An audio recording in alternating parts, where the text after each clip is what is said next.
hari nyuma y'igihe kitari gito Kiliziya Gatolika ishyirwa mu majwi n'abatari bake ko rwose yagize uruhare rukomeye mu gutererana abana b'u Rwanda mu marorerwa yabaye muri Mata mu 1994, kandi rwose abayobozi bakuru bayo ibyo bakabyumva nyamara bagasa n'aborosheho utwatsi.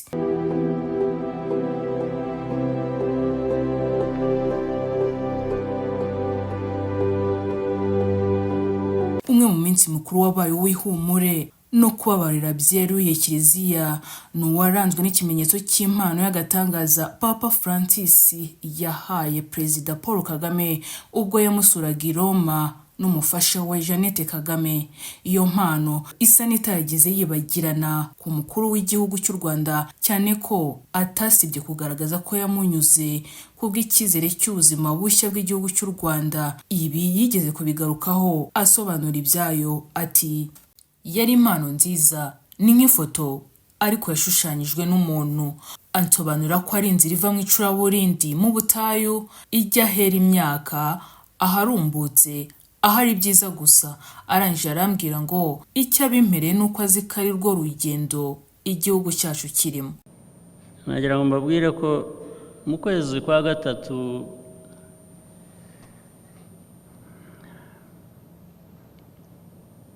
nagiye gusura Papa.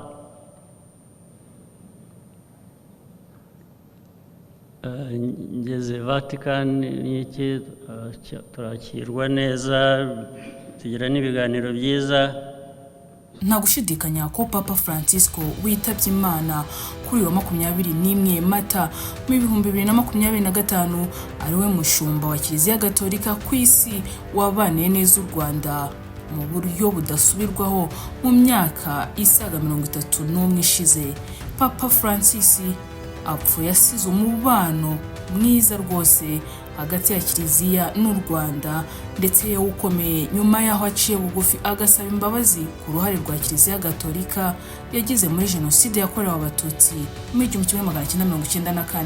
Kuva mu 1994 kugeza mu 2017 igihugu cyari kibuditse mu mubano wa Kiliziya n'u Rwanda. Abihaye Imana bashinjwa kugira uruhare mu rwango rwagejeje kuri Jenoside yakorewe Abatutsi, ndetse bamwe banayigizemo uruhare bicaho bari bashinzwe kubwiriza ubutumwa bwiza. Kiliziya yari ingoro y'Imana kandi niyo yagombaga gufasha abayihungiragamo, nyamara abari barushye muri icyo gihe aho kugira ngo ibabere ubuhungiro. Mu 1994 birazwi ko byarangiye bamwe bishwe kandi abihaye Imana bayirimo barebera. Mu 2016 ubwo yari mu nama y'igihugu y'umushyikirano, Perezida Paul Kagame yavuze ko bitumvikana ukuntu Kiliziya Gatolika isaba imbabazi ku byaha yagizemo uruhare mu bindi bihugu ariko ntibikore mu Rwanda. Ati, ari muri Amerika ko byakozwe, muri Australia ko byakozwe na Papa umuyobozi wa Kiliziya Gatolika, kuki bikozwe mu Rwanda byakwitwa ko yaba asabira imbabazi Kiliziya yakoresheje abantu Jenoside? Kuki atabikora nk'uko asabira imbabazi ahandi ibyaha ndetse yewe bidakomeye kurusha icyo cya mbere cyakozwe hano?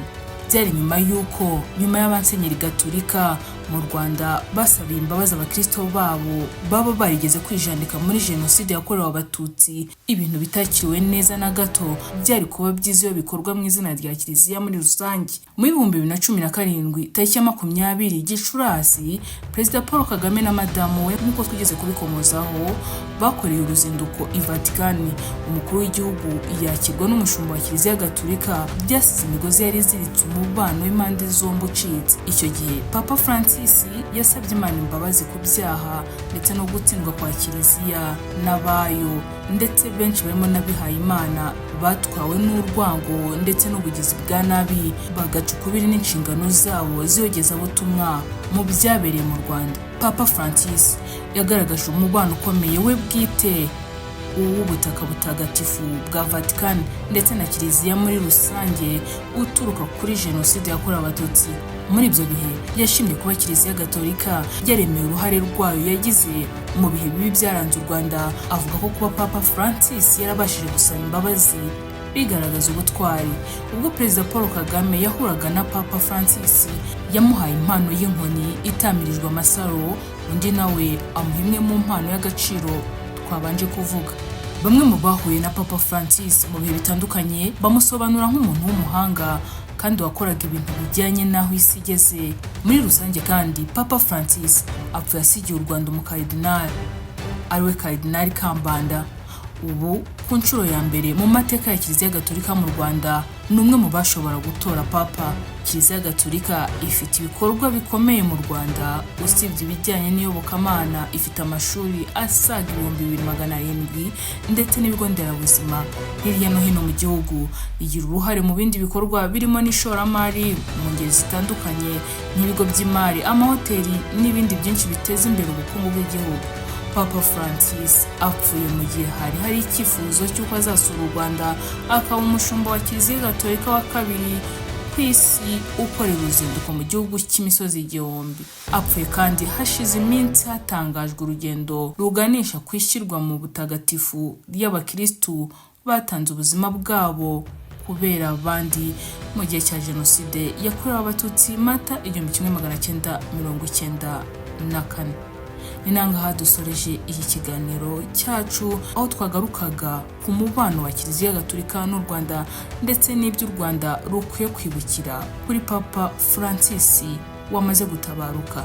Mwakoze kubana natwe, naho ngiyewe mwari kumwe ndi Benita Giraneza Uwera. Turabibuza ku gitekerezo cyanyu n'inyunganizi byanyu bidahejwe hano kuri BGU Space.